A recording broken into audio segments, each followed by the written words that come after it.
दोस्तों जय हिंद और आप सभी का वेलकम है आपके प्रीतम आर्ट्स अकेडमी में। और मैं हूं पंकज कुमार और मैं आज आप लोग को बताऊंगा क्लास 12 का जो हिस्ट्री का सेशन चल रहा था हमारा ईट मनके तथा अस्तिया, हम लोग इस पे बात करेंगे। और हमारा जो टॉपिक रहेगा वो टॉपिक क्या रहेगा कि मोहरे, लिपि और बाट पे हम लोग बात करेंगे। तो हम लोग एक एक चीज करके पूरा देखते हैं, लेकिन थोड़ा थोड़ा जान लीजिए कि मोहरे यानी कि सिक्के होते हैं, लिपि यानी कि किसी वस्तु पर लिखी हुई कुछ वस्तुएं, उसको हम लोग क्या बोलेंगे, लिपि बोलेंगे, ठीक है। और बाट मतलब आपको पता है क्या होता है। तो जब भी हम लोग नाप तोल के बारे में बात करते हैं तो नापने के लिए तो स्केल का उपयोग करते हैं, लेकिन तोलने के लिए हम लोग किसका उपयोग करते हैं, तो एक साइड तराजू के क्या रखते हैं, वस्तु रखते हैं, और दूसरे साइड पे क्या रखते हैं, जैसे किलो का हो गया, ग्राम का हो गया। तो जो हम लोग वो बटखरा का जो बाट रखते हैं उसी को क्या बोलते हैं, हम लोग बाट बोलते हैं। तो आज हम लोग बात करेंगे, सबसे पहला टॉपिक क्या है कि मोहरे और मुद्रांकन क्या है। पहले हम लोग क्या बात करेंगे, मोहरे और मुद्रांकन क्या है। तो थोड़ा समझे मेरा बात। ऐसा आपको पता है कि मोहरों का उपयोग किस लिए किया जाता है, तो मोहरों का उपयोग वस्तु के विनिमय के लिए किया जाता है। यानी कि अगर आपको सामान खरीदनी है तो आप क्या कर सकते हो, उस सामान के बदले आप मेरे को पैसा दोगे और मैं आपको क्या करूंगा, आपको मैं सामान दे दूंगा। तो ये तो मोहरा हो गया भाई। लेकिन मुद्रांकन हमारे लिए कैसे लाभदायक होता है उस पर हम लोग डिस्कशन करते हैं। तो पहली बात कि जो ये मोहरे होते हैं और जो मुद्रांकन होते हैं, इनका प्रयोग अक्सर लोग कब करते हैं, जब उनको लंबी दूरी तय करना हो। कैसा दूरी तय करना हो, जब उनको लंबी दूरी तय करना हो, अर्थात जब वो ज्यादा डिस्टेंस वाली दूरी को तय करेंगे तब वो क्या करते हैं कि मोहरे और मुद्रांकन का प्रयोग करते हैं। समझो मेरी बात कि मान लो कि आप यहां से अमेरिका जा रहे हो, ठीक है। आप क्या कर रहे हो, यहां से आप अमेरिका जा रहे हो। अभी का बात नहीं कर रहा हूं मैं, पहले का बात कर रहा हूं। तो आप यहां से अमेरिका जा रहे हो तो हो सकता है कि आप अपने साथ बहुत सारे सामान लेके जाओगे। खाने पीने का सामान होगा, रहने का सामान होगा, और भी बहुत तरह के सामान आप लेके जाओगे। तो आप मेरे को बताओ, क्या आप वहां जाने के लिए क्या आप गैस लेके जा पाओगे, आप क्या कढ़ाई लेके जा पाओगे? आप बोलोगे सर नहीं, उसके लिए तो मेरे को बहुत प्रॉब्लम हो जाएगा। तो क्यों ना आप क्या करो कि बस यहां से पैसा लेके जाओ और वहां वो सारी वस्तुएं खरीद लो जो आपकी आवश्यकता की वस्तुएं, हो सकता है ना। तो पैसा तो यहाँ पे मुद्रा क्या काम किया, एक स्थान से दूसरे जगह जाने के लिए आपको लाभदायक हुआ कि नहीं। आपको उतना ज्यादा सामान लेके जाना नहीं पड़ेगा, बस आपके पॉकेट में कुछ पैसा रहेगा तो आप क्या कर सकते हो, आराम से वहां पे जाके खरीदारी कर सकते हो। सर मैंने तो मोहरों के बारे में समझ लिया, लेकिन मुद्रांकन का क्या फायदा होता है। तो मुद्रांकन अर्थात सील, जिसको हम लोग क्या बोलते हैं, सील। तो सील का समझिए, जैसे आपको एक डिब्बा लाते हो, कोई आप एक डिब्बा लाते हो, जैसे हम लोग एक कॉफ सिरप का जो डिब्बा होता है लाते हैं, तो सबसे पहले क्या करते होते हैं कि उसको घिस के थोड़ा काटना पड़ता है, कोई चाकू से या छुरी से, जो भी जिस भी धारे वाली चीज से क्या करते हो, पहले हम लोग उसको काटते हैं। काटने के बाद उसका सील टूट जाता है, फिर क्या करते हैं, उसको हम लोग घुमा के आराम से फिर खोल लेते हैं। या गैस होता है तो गैस में भी आप क्या देखते हो कि सील होता है, तो सील को फिर उखाड़ते हैं। तो अगर उस गैस में सील ना रहे या उस सिरप वाले डिब्बे पे वो सील ना रहे तो इसका मतलब क्या होता है कि जाहिर सी बात है कि हो सकता है कि उस वाले दवाई का या गैस का उपयोग किसी ने किया होगा। तो अगर मान लो कि मैंने कोई सामान मैंने अपने यहाँ पे ला दिया और मेरे को अमेरिका लेके जाना है, बीच में क्या होता है कि अगर सील नहीं होगा तो हो सकता है कि कोई वहां से वो सामान को उठा ले और कोई दूसरा सामान डाल दे, या मेरी जो गुणवत्ता वाली सामान है उसको एक्सचेंज करके कोई खराब किस्म का जो क्या होगा सामान डाल देगा। लेकिन अगर मेरे पास सील किया हुआ वस्तु रहेगा तो मैं जाके वहां चेक कर सकता हूं कि मेरी वस्तु पे छेड़खानी हुई है, पहली बात। दूसरा क्या प्रॉफिट होगा कि जिसने भी सील किया होगा वो अपना छाप छोड़ सकता है कि मान लो कि मैंने पंजा छोड़ दिया, यानी कि पंजा का चिन्ह किसका होगा, पंकज सर का होगा। फल्ला ने अंगूठा छोड़ दिया तो हो सकता है कि वो अंगूठा वाला चिन्ह किसी और का होगा। तो मोहरों और मुद्रांकन से क्या फायदा होता है कि पहला फायदा होता है कि इनके प्रयोग से जो लंबी दूरी का जो जितनी भी चीजें होती हैं तो उनसे संपर्क करना क्या हो जाता है, सुविधाजनक हो जाता है। यह पहला होता है। अगर हम लोग केवल मोहरों का बात करें तो मोहरों का प्रयोग हम लोग कब करते हैं, तो देखो कोई भी हमको वस्तु चाहिए, किसी भी तरह का सेवा चाहिए, तो उसको खरीदने के लिए या उसका उपयोग करने के लिए, उसका विनिमय करने के लिए हम लोग क्या करते हैं, मोहरे का उपयोग करते हैं। अगर हम लोग मुद्रांकन का उपयोग क्यों करते हैं भाई, तो मुद्रांकन का उपयोग सीधा एक बात के लिए किया जाता है कि किसी भी वस्तु को अगर हस्तांतरण कर रहे हैं, यानी कि एक जगह से दूसरे जगह भेज रहे हैं, तो उसकी सभी जो कठिनाई होती है, या मैं बोल सकता हूं उसकी जो सभी कठिनाई होती है, खास करके गुणवत्ता, क्या गुणवत्ता और मैं साथ में बोल सकता हूं कि जो प्रेषक होता है यानी कि किसने भेजा है, तो ये दो चीजों का हमको पता आराम से लगता है किसमें, मुद्रांकन में। क्यों? क्योंकि मान लो कि पहले के लोग क्या करते थे कि जिस भी अगर कोई सामान भेजना होता है तो क्या करते थे, किसी थैले में डाल के भेजते थे। तो अगर मान लो कि इस थैले में डाल के भेज रहे हैं तो थैले को जहां पे बांधा जाता था वहां पे मिट्टी या कुछ ऐसा करके दे, अगर मान लो कि ये थैले का मुंह है तो यहाँ पे मैंने क्या किया, मिट्टी डाल दिया। अब मिट्टी डाल के फिर मैंने क्या किया कि जो मेरे पास जिस भी चीज से मेरे को पहचाना जाता था मैंने उसका यहाँ पे क्या किया, ठप्पा लगा दिया। तो ये ठप्पा यहाँ पे उठ गया। तो अब मान लो कि ये मिट्टी वाला सील और ये जो ठप्पा जब तक रहेगा तब तक क्या पता चलेगा कि नहीं इसकी, इस बोरी की जो गुणवत्ता है वो सही है। लेकिन अगर क्या होता है कि कहीं ना कहीं ये जो ठप्पा वो हट जाता है या ये बोरी में जो मिट्टी का जो मैंने परत दिया था वो हट जाता है, तो इससे आपको क्या पता चलेगा कि जाहिर सी बात है कि इस बोरी में कहीं ना कहीं कुछ ना कुछ क्या हुआ है, गड़बड़ी हुआ है। तो मुद्रांकन से हमको दो चीज का फायदा होता है। पहला कि जो भी हस्तांतरण में जो भी प्रॉब्लम आती है वो दूर हो जाती है, साथ में वस्तु की गुणवत्ता और प्रेषक कौन है हमको ये पता चल जाता है। अब हम लोग बात करते हैं लिपि का। तो देखो लिपि का बात करें तो ऐसे हड़प्पा सभ्यता के खुदाई में बहुत सारा लिपि का उद्भव हुआ है या बहुत सारा लिपि की खोज की गई है। ऐसे हम लोग कुछ एक लिपि के बारे में बात करते हैं। तो ऐसे अगर हम लोग बात करेंगे तो हड़प्पा की जितनी भी लिपि है और जितनी भी लिपि खोजी गई सब रहस्यमय लिपि है, अचंभित लिपि है। क्यों? क्योंकि इसमें बहुत सारी ऐसी लिपि है जिनको अभी तक पढ़ा नहीं गया है, तो अगर मैं बात करूं हड़प्पाई लिपि का तो देखो कुछ एक लिपि का मैं नाम लेता हूं, जैसे जो लिपि पहले पढ़ी गई है भाई। तो अब देखो कि हड़प्पा सभ्यता में जो मोहर है तो मोहर भी एक लिपि है, क्योंकि उसमें भी कुछ ना कुछ चीजें लिखी गई है, सभ्यता के बारे में कुछ ना कुछ जानकारी मिलती है। तो मैं बात करूं तो हड़प्पा सभ्यता के जितने भी मोहर मिले हैं उन मोहरों पर एक पंक्ति में कुछ लिखा था भाई। अब उसमें क्या लिखा था कि इतिहासकारों का मानना है या बहुत से लोगों का मानना है कि उस पंक्ति में मालिक के बारे में और वो मालिक का पद क्या है उसके बारे में उस मोहरे पे दर्शाया गया है। लेकिन ये कौन बोलता है? ये कुछ लोग बोलते हैं कि वो जो मोहरा था उस मोहरा पे एक पंक्ति था, उस पंक्ति पे क्या था कि मालिक का नाम कौन है, आखिर ये जो मोहरा है वो किसका है और वो किस पद का है उस पे दर्शाता है। समझ में आ रहा है ना हम क्या बोलना चाहते हैं? कि जो लिपि मिला है और लिपि पे जो मोहर मिला है, जो छाप मिला है, उस छाप से क्या पता चलता था कि ये जो वस्तु है ये वस्तु किसका है और जिसने वस्तु को भेजा होगा वो उसकी पदवी क्या है, वो क्या है पदवी, यानी कि वो राजा है या सैनिक है या सेनापति है, तो उसकी पदवी के बारे में पता होता है। लेकिन बहुत से विद्वानों का मानना होता है कि नहीं, ये कोई मालिक या कोई पदवी का निशान नहीं है, ये आमतौर पर क्या है, एक जानवर का संकेत है। क्या है? आमतौर पर एक जानवर का संकेत है। अब बताओ भाई, अब लोगों ने बोला कि आखिर ऐसा क्यों? अब आप बहुत से लोगों का मानना था कि मालिक और मालिक का पदवी है, लेकिन विद्वान बोल रहा है कि नहीं, एक जानवर का संकेत है। तो ऐसा क्यों भाई? तो विद्वान ने इसका रीजन दिया, बोला कि जो लोग अनपढ़ लोग थे उनको संकेत के माध्यम से इसका अर्थ बताया जाता था कि अगर मान लो हिरण का अगर चिन्ह है तो जाहिर सी बात है कि वो सेनापति का होगा, अगर वो बाघ का फिगर है तो हो सकता है वो किसका फिगर होगा, वो राजा का होगा। तो जितने भी जानवरों के संकेत थे वो क्यों दिए जाते थे? ताकि जो आदमी लोग होंगे, जो अनपढ़ लोग होंगे, वो लोग क्या कर सकेंगे, उस संकेत का सही मायने में अर्थ को क्या कर सकेंगे, पता कर सकेंगे। बात क्लियर है? अब हम लोग देखते हैं कि ये कौन सा लिपि था जो पढ़ा गया था। लेकिन उसके बाद भी कुछ ऐसे लिपियां थी जिनको पढ़ा नहीं गया था। तो अधिकांश कुछ लिपि ऐसी थी जिनको पढ़ा नहीं गया था, उन अभिलेखों को पढ़ा नहीं गया था।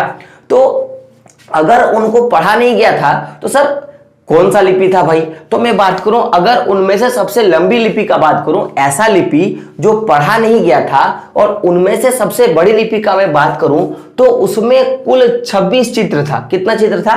टोटल 26 चित्र था। और ये क्वेश्चन आपका पूछा गया है कि जो हड़प्पा सभ्यता में वो लिपि जो पढ़ी नहीं गई थी उनमें कुल कितने चित्र अंकित थे?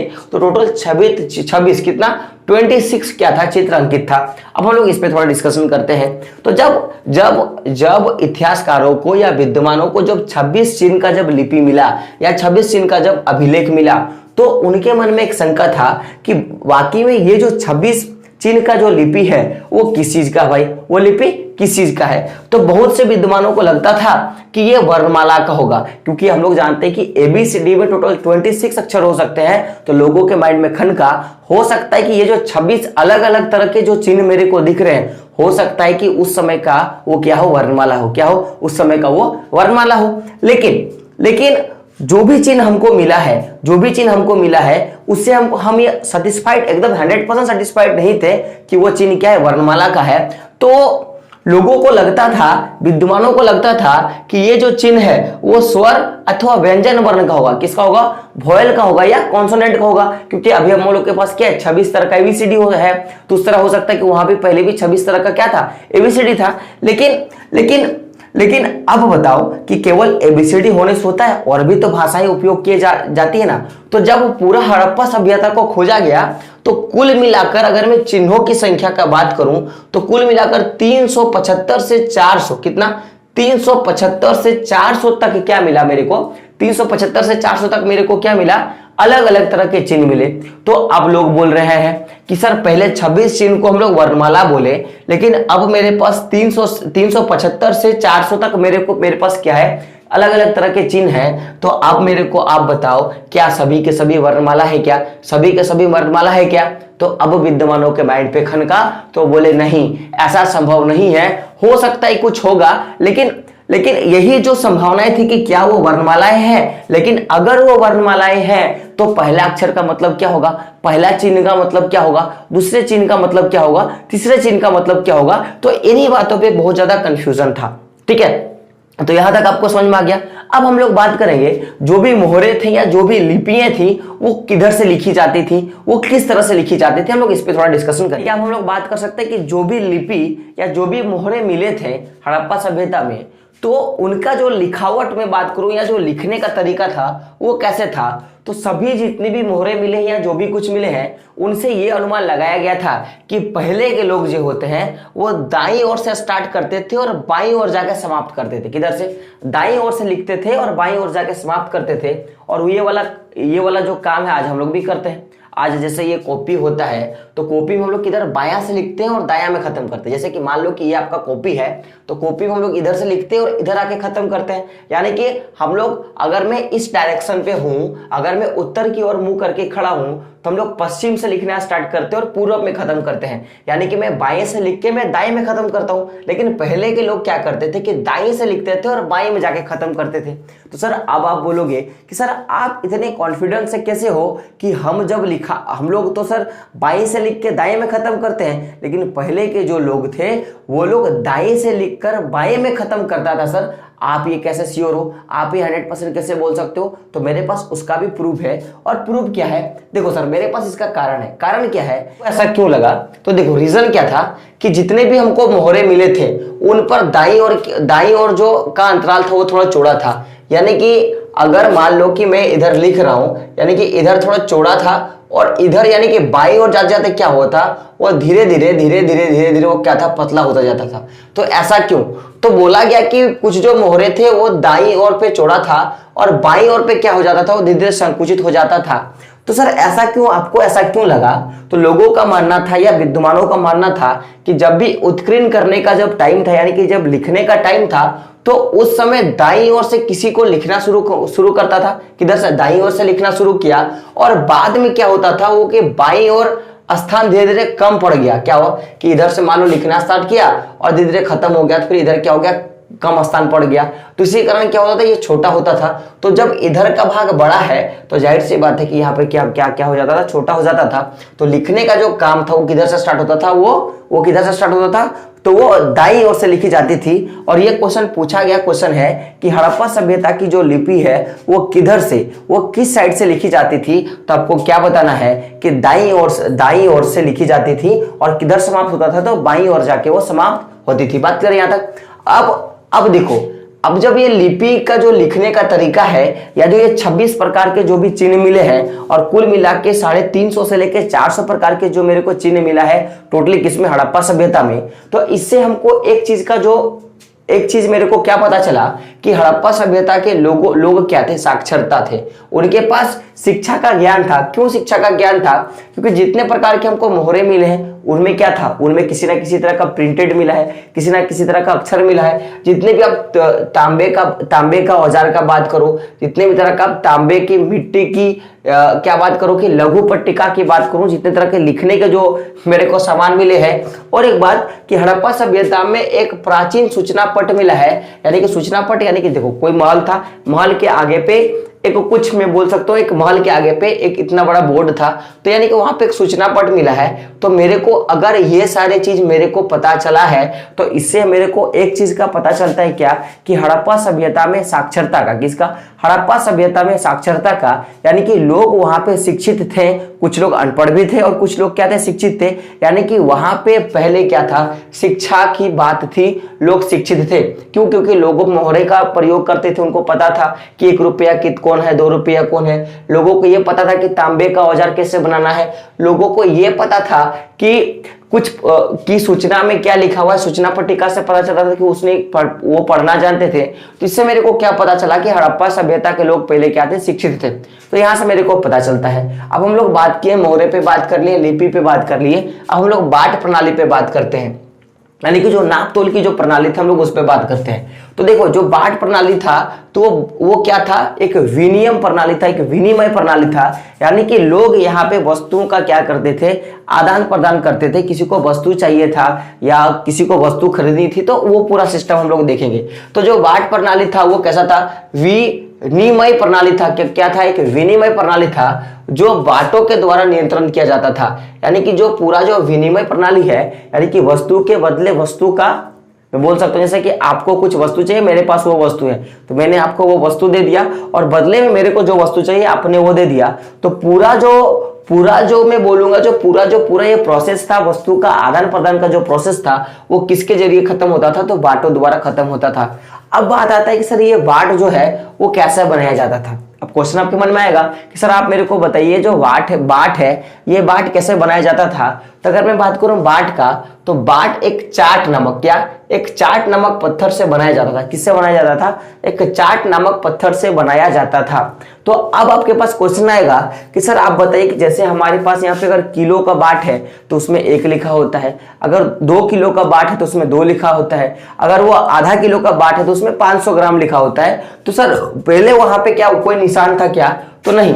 जो भी बाट का प्रयोग किया गया है उसमें किसी तरह का कोई निशान नहीं पाया गया है, यानी कि निशान रहित बाट हुआ करता था। तो अब आपके मन में आएगा कि सर अगर वहां पे निशान रहित बाट होता था तो सर फिर लोग कैसे वजन करते थे, किसी वस्तु का नाप कैसे करते थे, किसी वस्तु का मोल भाव कैसे करते थे, या किसी वस्तु का मैं बात कर सकता हूं कि किसी वस्तु को मापदंड कैसे किया जाता था। तो देखो वहां पे अगर मैं बात करूं तो जितने भी तरह के मेरे को बाट पाए गए हैं, सारा बाट घनाकार था। क्या कैसा था, सारा बाट कैसा था, घनाकार था। तो क्वेश्चन आपके पास आएगा कि हड़प्पा सभ्यता में जितने भी बाट पाई गई हैं उनके बारे में वर्णन करें। तो पहले आप क्या बताना कि बाट क्या था, विनिमय प्रणाली का एक स्वरूप था, क्योंकि बाटों के द्वारा विनिमय प्रणाली क्या होता था, वो किया जाता था। अब पूछेगा कि जो बाट है वो किस पत्थर से बनाया जाता था, आपको क्या बताना है कि चाट नामक पत्थर से बनाया जाता था। और ये बाट जो था वो निशान रहित होता था और आकार कैसा था, घनाकार था। अगर मैं बात करूं कि सर वहां का जो मानदंड प्रणाली था वो कैसा था, तो द्विआधारी था। कैसा था, द्विआधारी प्रणाली था। अब ये द्विआधारी प्रणाली क्या है, तो द्विआधारी यानी कि देखो यहाँ पे 2 तरह की प्रणाली थी, एक निचला प्रणाली था और एक ऊपरी प्रणाली था। कैसा, द्विधारी यानी कि 2 धार वाला। तो एक क्या था, निचला प्रणाली, और एक क्या था ऊपरी प्रणाली। तो निचला प्रणाली जो था उसका जो मापने का तरीका था वो कैसा था, 1 के बाद 2, देखो 1 के बाद 2, इस पे 1 बढ़ा, 2 के बाद कितना बढ़ा, 4 है ना, 2 के बाद कितना बढ़ा, 2। तो यानी कि जो भी संख्या मेरे को यहाँ पे था इसका दुगुना है ना। देखो यहाँ पे कितना, 1 के बाद 2 गुना, 2 के बाद 4, 4 के बाद 8, 8 के बाद 16, 16 के बाद 32, ऐसे करके कितना तक, तो 1200 माने 12,800 तक वहां पे टोटल माप मिला है। कितना तक, 12,800 तक माप मिला है। तो क्वेश्चन आता है कि वहां की जो माप प्रणाली थी तो वो कैसी थी, तो आपको क्या बताना है कि यहाँ पे माप प्रणाली डबल होती थी, यानी कि 1 के बाद 2, 2 के बाद 4, 4 के बाद 8, 8 के बाद 16, 16 के बाद 32, और ऐसे करते करते कितना तक जाता था, तो 12,800 तक लास्ट वहां पे मापने की जो इकाई है वो पाई गई है। तो ये कैसा था, ये सबसे बड़ा मात्रक था। अब मैं बात करूं छोटा वाला यानी कि ऊपरी वाला, तो यहाँ पे जो भी मात्रक थे वो लोग कैसे थे, दशमलव प्रणाली के अनुसार काम करते थे। कैसा वाला, ऊपरी जो प्रणाली थी या फिर ऊपरी जो मापदंड थी वो दशमलव प्रणाली के आधारित था, यानी कि 1.50 ग्राम, 1.500 ग्राम, 2.25 ग्राम, तो उस आधार पे भी वहां पे काम किया जाता था। तो पूछतेगा कि वहां पे जो मापदंड की जो प्रणाली थी वो कैसी थी, तो आपको क्या बताना है कि द्विआधारी प्रणाली थी। पूछेगा कि जो निचला मापदंड प्रणाली है तो उसमें क्या क्या चीजें थी, तो आपको क्या बताना है, 1 के बाद 2, 2 के बाद 4, 4 के बाद 8, 8 के बाद 16, 16 के बाद 32, ऐसे करके कितना तक, तो 12,800 तक की प्रणाली थी। और जो ऊपरी वाला जो भाग था वो कैसा था, दशमलव प्रणाली के अनुसार वो क्या करता था, काम करता था। तो अब यहाँ पे क्वेश्चन आएगा कि आप मेरे को बताओ कि जो छोटा वाला बाट का, किसका, छोटा वाला बाट का, यानी कि छोटा वाला बाट यानी कि ऊपरी प्रणाली का, यानी कि 0.1, 0.2, 0.3, यानी कि 1 ग्राम, 2 ग्राम, 3 ग्राम, अगर ग्राम में कन्वर्ट करें तो 1 ग्राम, 2 ग्राम, 3 ग्राम। तो ये जो था ये ऊपरी प्रणाली था, ऊपरी था, और निचली में क्या था, तो 1, 2, 3 ऐसे करके। जिससे बोलने का मतलब है कि अगर हम लोग कभी बाट को रखते तो कैसे रखते हैं, जैसे कि मान लो कि 1 किलो 500 रखना है, तो 500 ग्राम थोड़ा छोटा होता था, ऊपर रहेगा, और नीचे पे 1 किलो थोड़ा वो बड़ा रहेगा। तो वो ऊपरी निचली प्रणाली आप ऐसे करके याद कर सकते हो। तो जो ऊपरी प्रणाली था वो कैसा था, दशमलव प्रणाली के अनुसार काम करता था, और निचली प्रणाली वो थोड़ा बड़ा मात्रक यूनिट के लिए काम करता था। तो अब क्वेश्चन आएगा कि आप मेरे को बताओ कि जो छोटे वाले बाट थे, जो छोटे वाले बाट है उनका प्रयोग क्या कहां पे होता था। तो देखो, जैसे हम लोग कोई आभूषण लेते हैं, तो आभूषण में हम लोग क्या करते हैं, कभी किलो का यूज करते हैं क्या, दुकानदार कभी किलो का यूज करता है क्या, तो आप बोलोगे नहीं। कैसे करता है, छोटा छोटा जो ग्राम होता है उसका प्रयोग करता है। तो पहले भी जो छोटा बाट था उसका प्रयोग आभूषण के लिए या जो मनके होते थे उनको नापने के लिए किया जाता था कि वो जो आभूषण है वो कितना ग्राम का है, वो मन का कितना ग्राम का है, ठीक है। तो उससे वो किया जाता था, और ये तो क्या जाता था। और बड़ा का क्या किया जाता था, बड़े बड़े चीज जैसे मनके हो गए, जैसे मटके हो गए हैं, या खाने के जो चीजें होते हैं, खाद्यान्न हो गए, उनके लिए वो जो ऊपरी वाला, जो निचला वाला जो बाट प्रणाली था या फिर जो निचला वाला जो मापदंड प्रणाली था उसका उपयोग किया जाता था। अब बताओ सर कि आप इतने श्योर क्यों हो, क्योंकि ये सारी चीज पाई गई है। और एक बात साथ में बता दो कि और एक चीज पाई गई है, और वो क्या पाया गया है कि धातु के बने पड़ले, यानी कि धातु के बने तराजू जो है वहां पे पाए गए हैं। किसका, धातु का बना तराजू पाया गया है। तो अब तराजू अगर पाया गया है तो जाहिर सी बात है कि जितना भी कुछ मैंने बताया वो सही था। तो आई होप आपको ये पूरा लेक्चर समझ में आ गया होगा कि मोहरे का प्रयोग क्या था, मोहरे क्यों इंपॉर्टेंट था, और उसके बाद मुद्रांकन क्यों पर अच्छे था, लिपि क्या था, बाट प्रणाली क्या था। तो मैंने ये सारा कुछ आपको वीडियो में बता दिया है। आपको क्या करना है, मैग्नेटिक के आधार पे इसको पहले आप स्क्रीनशॉट ले लो और अपने कॉपी पे लिख लेना। और जो भी कुछ समझ में नहीं आया तब कमेंट बॉक्स में जरूर बताना कि सर मेरे को ये समझ में नहीं आया, आप मेरे को फिर से बताओ तो मैं फिर से बता दूंगा। तो जाते जाते और एक बात कि जो लोग सबसे पहले चैनल पे नए हैं तो आपको क्या करना है कि चैनल को सब्सक्राइब करना है, और साथ में जो बेल का आइकन आता है उसको क्या करना है, प्रेस करना है। और साथ में दोस्तों मैं बताऊंगा कि वीडियो को शेयर जरूर कीजिएगा, ताकि मेरे को पता चलेगा कि मैं आपको कितना मदद करवा पा रहा हूं और आप मेरे से कितना सीख पा रहे हो। तो दोस्तों मिलते हैं अगले वीडियो में, तब तक के लिए जय हिंद, जय भारत, और आपका दिन शुभ हो।